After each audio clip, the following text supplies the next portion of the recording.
Welcome back again, students. And to our next part, we are going to learn about the final topic in metallurgy, that is Ellingham diagram. Uh, this Ellingham diagram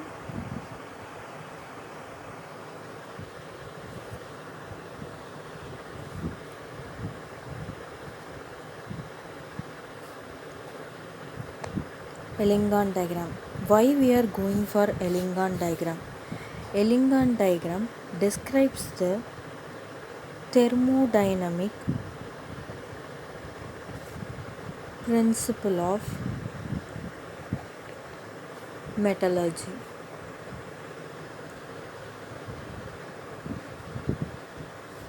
What is this thermodynamic principle? We all know three basic terms in thermodynamics: delta G, Gibbs free energy;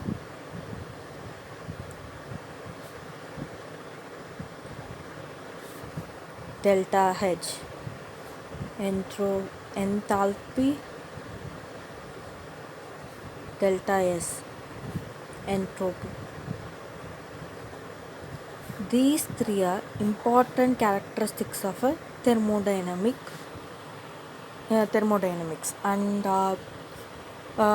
based upon the value of this delta H, delta G, and delta S, we can determine whether a particular equation is spontaneous or not.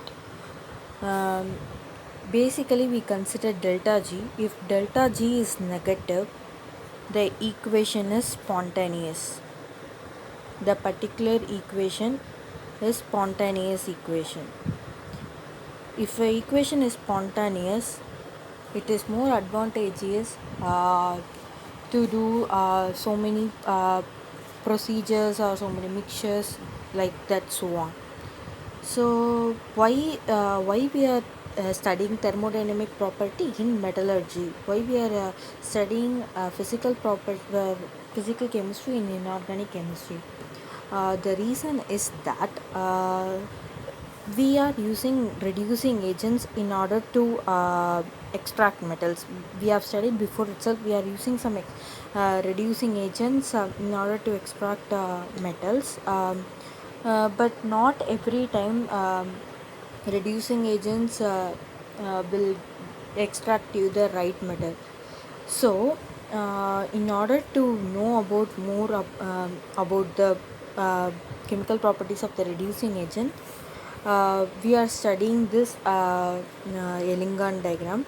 For example, if I am taking carbon, if I am oxidizing it with oxygen, it will form as carbon dioxide. So if I am adding more oxygen to it, or if I am adding more carbon to it, the product will be carbon monoxide. This is a reducing agent. Carbon monoxide here, it is used as reducing agent for metals. If I am adding some metal X, it is an oxidized state. If I am adding some reducing agent, it will be split into metal plus oxygen will be gone. This is the reducing agent equation.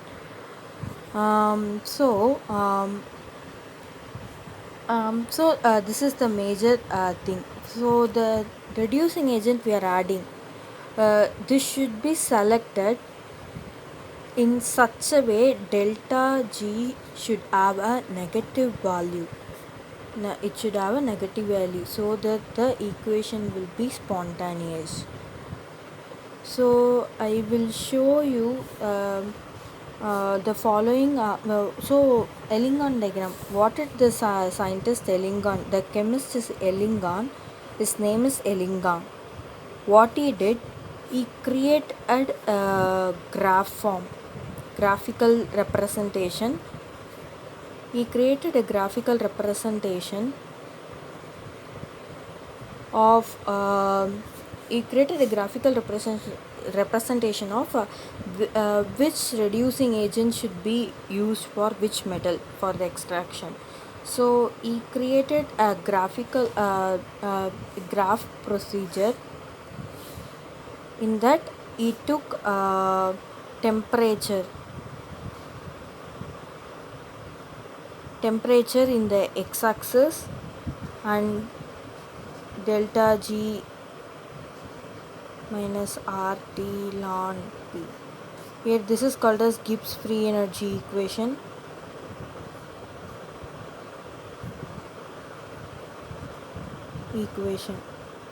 So here you have given minus 200, minus 300, so on. Why we are writing everything in minus? Because Gibbs free energy is spontaneous equation only when it is in negative form. For example, if I am taking magnesium, if I am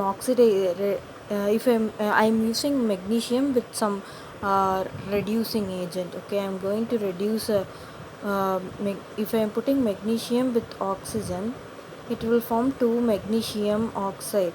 But if I am adding further, this is in minus 100 and 1100 degree Celsius Gibbs free energy. But if I am further reducing it, the graph will go like this. From 1100 the graph will increase like this. This is the way we can know the characteristics of the reducing agent. Since this oxidized product is being reduced, so the temperature increases. This is why they have given in the book in the graph form. You can clearly see there are so many metals they have considered. Here they have considered silver. Silver is oxidized, but on further reducing the temperature increases. Similarly, for Hg is oxidized, but on further reduction the temperature increases. So I am used magnesium plus oxygen, magnesium oxide. If it is further reduced, the temperature increases. So this is what Ellingen has proved, that based upon the temperature, based upon the value of the Gibbs free energy, we can use for which metal we can use which reducing agent. We can clearly find out.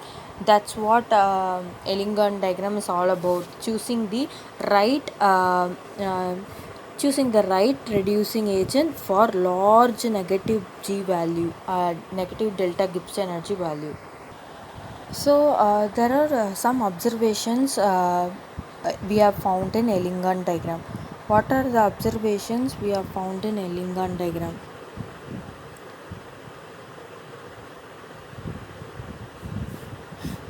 First observation, uh, there will be slope formed in Ellingen diagram. When we draw the characteristics of the particular metal, there will be one slope is formed due to delta S. So this slope will be positive if most of the metal oxides are produced.